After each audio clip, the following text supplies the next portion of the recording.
Hello, I'm Angelina Kelly and welcome to The Window, talkSPORT's daily video transfer update and your go-to guide for all of the biggest football moves.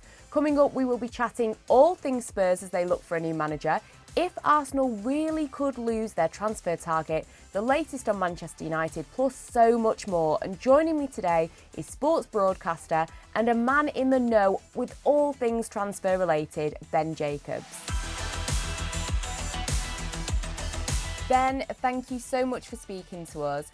First up, we know that Ange Postecoglou and Tottenham Hotspur have now parted ways. Brentford's Thomas Frank is the man linked with Spurs. From your perspective, how close is he to actually joining?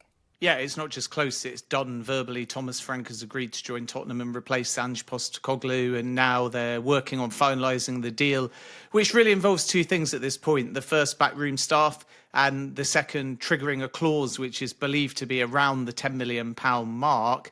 Tottenham may feel they can do it a bit cheaper, but I think Brentford's position is if you want Thomas Frank, you've got to trigger that 10 million clause, and eventually the expectation is a deal will get done. Frank has been the top choice for quite some time. Before a determination was made over Ange Postecoglou, Tottenham had to succession plan, which means they weren't interviewing or guaranteeing a vacancy, but they were certainly lining up potential names, and Frank alongside Andoni Iraola and Marco Silva, all high in Daniel Levy's thinking. And then as soon as the decision was made on Ange Postecoglou, it's moved very fast because conversations had already taken place with Thomas Frank. Tottenham knew that he wanted the role. He's got Champions League football. There'll be money to spend this summer as well. So the expectation is in the coming hours or days, Thomas Frank becomes the new Spurs manager.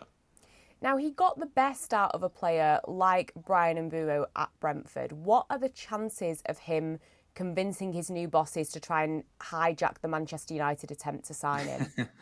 Yeah, it's a great question. And I think naturally Manchester United fans may be a little bit nervous, thinking that the Thomas Frank factor might influence the situation. And Tottenham had looked at Bryan Mbuemo in the past before as well. At the moment, all I can tell you is that Frank is negotiating to come in at Tottenham rather than leveraging any transfer asks at this stage. And usually clubs like to have a wider and more collaborative recruitment model that doesn't change on the whim of any new manager. But in the same way that Ruben Amorim might be able to persuade Victor Gyokeres to go to Manchester United even without Champions League football, if Spurs do enter the race for Bryan Mbuemo, then you have that Thomas Frank factor, assuming the deal gets finalised. But right now, Tottenham haven't made an approach or entered the race, so we'll have to see whether there's a twist. But Manchester United are calm about the situation because Mbuemo knew about the possible suitors long before this development at Spurs, and he'd already communicated to them and directly to Manchester United that he would like to join, and that Champions League football, or a lack of in Manchester United's case, isn't going to be something that prevents him making that move. So for Manchester United, it's not necessarily, at this stage anyway, about worrying about what Spurs may do. It's more a case of trying to meet the valuation of Brentford, and if they're to do that, they'll have to raise that first offer, £45 million plus 10 million in add-ons, to somewhere closer to the 62.5 million that they paid for Mateus Cunha. No release clause with Mbuemo, and as of now, no second bid, but it is expected imminently in a formal sense from Manchester United. So I think they'll focus on themselves and trying to get it over the line. But of course, the fact that Tottenham and the Frank situation could influence it might just give Brentford a little bit of leverage to try and create a bit of a bidding war and maybe make Manchester United either go higher or get the deal done that little bit quicker. And talking about Spurs, you know, they lost out on Angel Gomez last week. He's gone to Marseille instead. All the other big six clubs, the traditional big six clubs, have been very active already. Do you fear that Spurs are losing even more ground on their rivals by not getting the head coach situation sorted earlier? How much is this managerial change at this time going to set them back in the transfer market?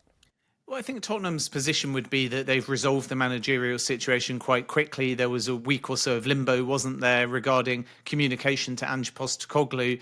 But it's a strange window where some clubs have to move fast because of the Club World Cup. Others are not in the Club World Cup, but maybe they're competing for a target against a team that is. And it's all creating this opening and mini closing of a window. And it looks like City and Chelsea are moving in the market. Liverpool, of course, have already done Frimpong and are working on Wirtz. So from Tottenham's point of view, I can understand why fans see all of the other movement, and some Arsenal fans say the same to me and wonder why their clubs are not either as aggressive or ambitious. But it's a long window, and Tottenham's position is very clear that they had to deliberate about Ange Postecoglou first.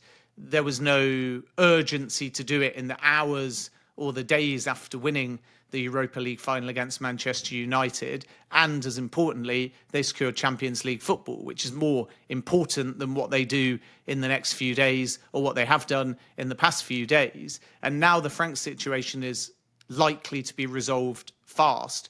Tottenham simply feel they've got plenty of time. They don't need to engage in this 1st to the 10th of June window. They want to stabilise the managerial situation, potentially tweak their recruitment model a little bit. Johan Lang is going to be important.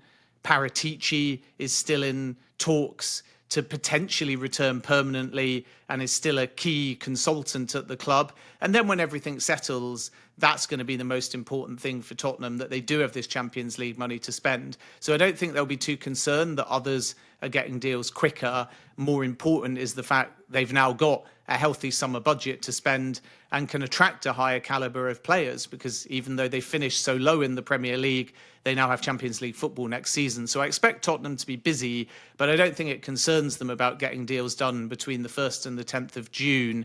Their movement in the market may come in the coming weeks and as we head into July. Now, across North London, we have Arsenal. They've been confident that they've got a deal for Real Sociedad midfielder Martin Zubimendi, all tied up, done and dusted. Reports in Spain are now suggesting that Real Madrid are trying to hijack this move.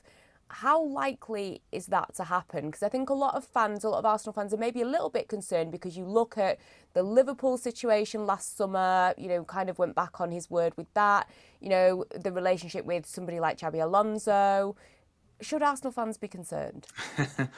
Well, everyone should be concerned about Martin Zubimendi until Martin Zubimendi gets a pen and actually signs a contract, because unlike other sagas, the player has been known to change his mind in the past, and his comments were relatively cryptic. He's clearly got high admiration and a strong relationship with Xabi Alonso. But make no mistake, Arsenal think this deal is done. Agreed with the player, permission to undergo the medical. So the key days are now going to be as we come out of this little international period, because Arsenal will know that 12 months ago, Liverpool got a yes from Zubimendi. He woke up, changed his mind. He was in love with Sociedad, decided to stay. The feeling from the Zubimendi camp before Xabi Alonso got the Real Madrid job was always that because he was so in love with Sociedad, he was reluctant to move within La Liga. But again, now we've got a changing situation where Xabi Alonso's come in. There's a personal relationship between the player and the manager. But right now, Real haven't bid. They've not approached Sociedad. It was the same with Dean Howson, though. Remember, several Premier League clubs were pushing, and Real was saying, we haven't decided if we want a centre-back. And then when they did decide, they got Dean Howson, and all of the Premier League clubs missed out. So there will be an element of caution, naturally, just because Zubimendi is that kind of character that is prone to making one decision, thinking long and hard about it, and then changing his mind. And I think that's why his comments reflected the fact that nothing is formally done yet. But within Arsenal, they still think there's no guarantee that Real will definitively move for Zubimendi. And they also believe that everything is in place ready to formalise that deal. And as a consequence, they'll want to move quickly now to get pen to paper to make sure that there's no surprises. Now, if something does go wrong, as much as Arsenal feel confident, with Jorginho going back to Brazil, Thomas Partey's contract talks seem to have stalled. Arsenal may end up needing 2 new signings in that area, would you think? Yeah, I think so. The expectation was always that they would sign an established six in Zubimendi. Still, they think that's going to happen, but we can never discount Real Madrid creating some surprises. And then a younger midfielder, and that was where their pursuit of Naipan came in, although Aston Villa are looking to formalise that one now, and it doesn't look like Arsenal are going to be successful there. And maybe that was always the original plan, bringing two, a more established one and a younger player. But because of the Thomas Partey situation, they may feel even with Jorginho's departure, if Partey eventually signs a new deal and talks are still positive, whether that's 1 year or 2 years, one might be enough. And it will all depend also within Arsenal whether they choose to classify Declan Rice as a kind of 8 predominant or 6 predominant, because you can play both. And my expectation if Zubimendi comes in is that Rice will be encouraged to really push further forwards and continue to add to his goal contributions and numbers, rather than having to be more central or even drop into deeper positions. And that's the appeal in Zubimendi. They feel there's a complement between Rice and Zubimendi, and obviously Odegaard in that midfield as well. And then if Partey stays, Arsenal might just go down the line of adding a younger kind of player. If, for example, Zubimendi, and it is only hypothetical, I don't want to scare Arsenal fans at this point, but was he to depart elsewhere, you might find that Arsenal say to Declan Rice, we want you to be the one that plays a bit more defined and deeper. And that's where I think Arsenal could enter the race for either a Morgan Rogers or a Mohamed Kudus. Both are very difficult deals to pull off, but Kudus has a release clause for Premier League clubs of £85 million.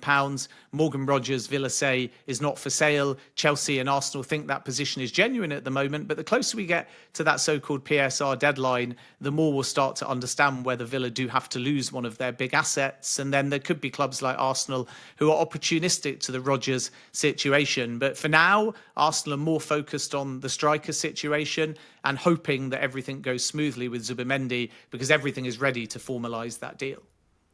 Sticking with the Premier League now, one player whose future has been in question a lot is Jack Grealish. The Sun are reporting that Newcastle are interested in the player, but only on loan. His wages are seemingly a big point of contention with clubs that are being linked to him. Regarding Newcastle, do you see that this move could be likely? I don't think likely. My understanding is that Newcastle are not seriously exploring Jack Grealish, respectful naturally of other reporting, but Newcastle are very strong on that left-hand side. They've got Harvey Barnes, who finished the season in excellent form, and Anthony Gordon, a player that they'd like to keep. So unless one of those two departs, Newcastle's focus will be to find a right-sided attacker to effectively be a starter and replace Miguel Almiron, who went to MLS in January. And then from there, Newcastle will be looking at defensive reinforcements. A goalkeeper is possible in James Trafford, and a striker still. The Callum Wilson situation is very interesting, because 6 months ago, the expectation was that he would be leaving, and that Newcastle might have even sanctioned a sale in January to, at that point, ease their own PSR position. But now they're in talks to keep Callum Wilson, and we know that they feel Alexander Isak will stay because they got Champions League football, but still maybe room for one more, a younger kind of profile who can compete with Alexander Isak and add depth. And because of Callum Wilson's age and also his injury record, they might feel that having three competing for that central position is actually beneficial in a season where they've got Champions League football. So the links with João Pedro are accurate to my understanding, and that could develop. There's other clubs in the mix for the Brighton striker as well, but Newcastle are one of them. But I've had links with Grealish and Newcastle somewhat downplayed by Newcastle sources. With Everton, there's a concrete possibility they do make an approach, but it would have to be a loan, and they would rely on the fact that Manchester City would cover a portion of the wages. Now, another big story this week has been Victor Osimhen. It looked like he was on his way to Al Hilal. It was all sealed up. Talks have broken down over the weekend. What can you tell us about this? Yeah, fascinating, because most in the industry felt that Victor Osimhen would be off to Saudi Arabia, especially some of the historical Premier League suitors like Chelsea and Manchester United. Al Hilal gave Osimhen a deadline of Sunday. He had to decide because you've got this 10th of June deadline. Hilal are in the Club World Cup. They're playing against Real Madrid. They've got a new manager in Simone Inzaghi. They want a big marquee name. And you still have the centrally allocated budget given to Al Hilal to try and sign Mo Salah unsuccessfully, but that was £170 million a year in wages, even though Salah would have been a free transfer had he agreed to Saudi Arabia. So over 3 years, that's £510 million of centrally allocated budget, effectively burning a hole in the pocket of Al Hilal, and they really wanted to get the Victor Osimhen deal done.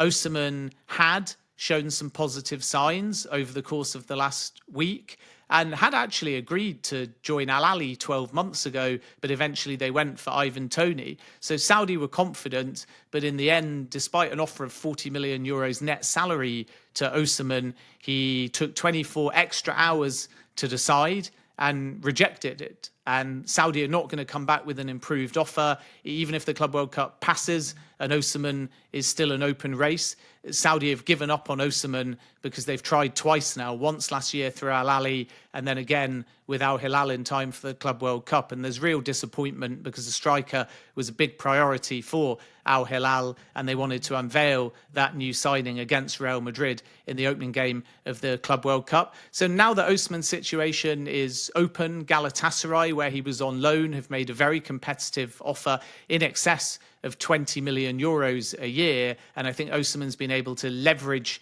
the Saudi money to get Galatasaray to go higher.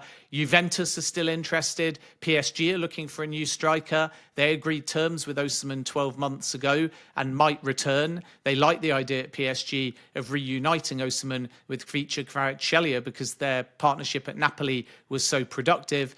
And then you potentially have Premier League suitors who may reconsider if Osimhen drops his wage demands. And that's why at the moment the race for Victor Osimhen is open. And because he doesn't have the urgency anymore of making a decision in time for the Club World Cup, Osimhen may take his time and we may not know his next destination for a few more weeks, potentially even into July. I mean, I have to ask, when it comes to the striker, Manchester United, there's talk of obviously Victor Gyokeres. Victor Osimhen's been discussed as well. You've got Rasmus Højlund telling Danish TV that he's fully committed to the project at Manchester United. He's been linked with moves. Do you think that, especially after losing out on Liam Delap, that Manchester United could try and go for Osimhen? It's possible. It's a deal they'd like to do, but outgoings are required first. So Marcus Rashford, Antony and Alejandro Garnacho, Maybe with the latter Højlund. being the big one. Garnacho is pure profit on the books. So naturally, if you can sell Garnacho, you can fund your number 9. Whereas Antony, Betis would love to take him back, but it would have to be a loan.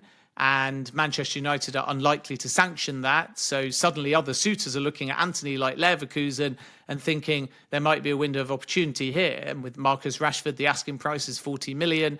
Barcelona want Rashford. Rashford wants Barca, but you've got to pay Manchester United 40 million. And the challenge with Rashford and with Antony is that Manchester United need that kind of money to finance a number 9 if you're adding Cunha and if they are to succeed with Brian and Mbuemo. Whereas if they can get 50, 60 million for Garnacho, it reflects very positively on the books. And as a consequence, they may be able to move a bit more decisively and aggressively in the market. So my understanding is that Garnacho is going to be a big one to resolve quickly. Jadon Sancho, another player that's also expected to depart.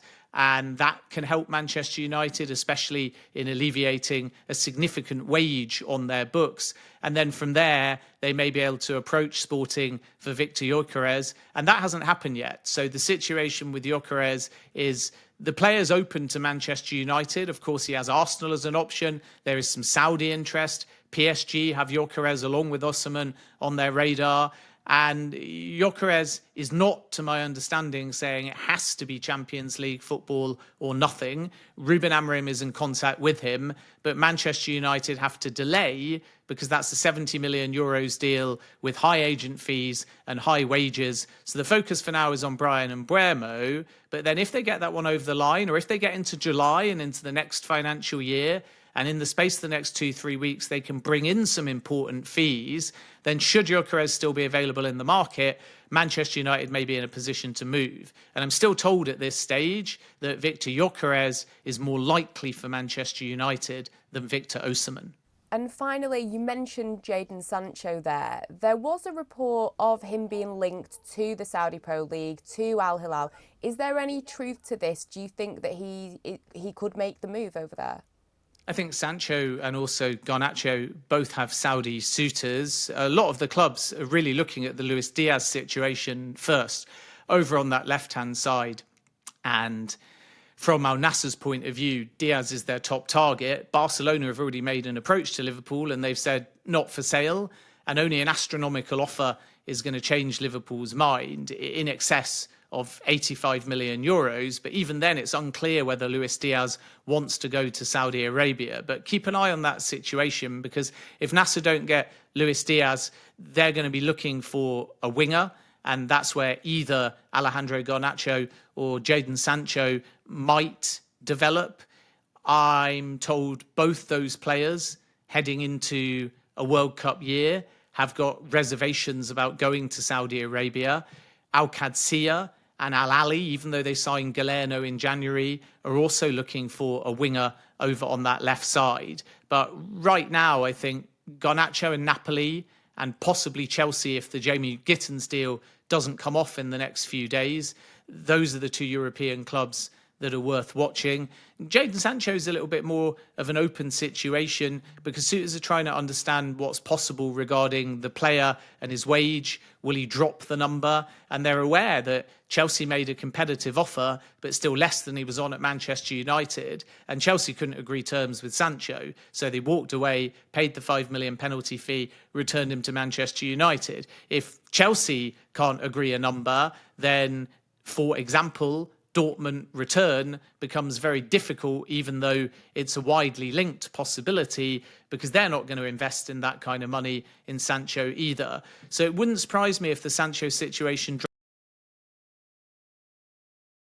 made the player to drop his number, assuming he doesn't want to go to Saudi Arabia, or alternatively, a bit like Antony 12 months ago, Manchester United might have to cave and do another loan, which is not the club's preference. And if you look at the collective outgoings at Manchester United, Antony, Betis want a loan, Manchester United want a sale. Sancho, some suitors want a loan, Manchester United want a sale. Rashford, Barcelona want a more preferable structure, although they are prepared to do a loan with an obligation, but they want the asking price to drop. Manchester United want 40 million. Rasmus Højlund, definitely a target for Inter, even though he'd like to stay and fight for his place at Manchester United. If another important striker comes in, and with Xerxes maybe expected to stay, then Højlund might reconsider. But once again, it's a book loss for Manchester United if they do a permanent sale. So the challenge Manchester United have in trying to fund a Gyokeres or an Osimhen is that suitors realise they've got a lot of high earners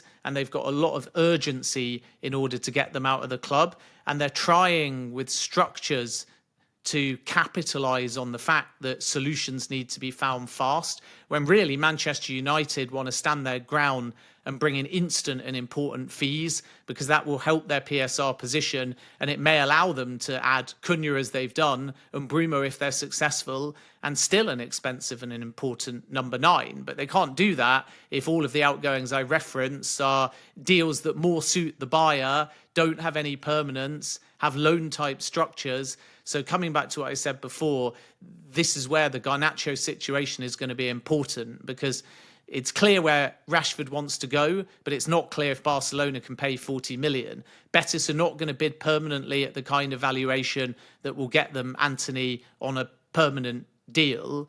And Højlund, even if money is brought in, will not be more than Manchester United paid, so it's a book loss.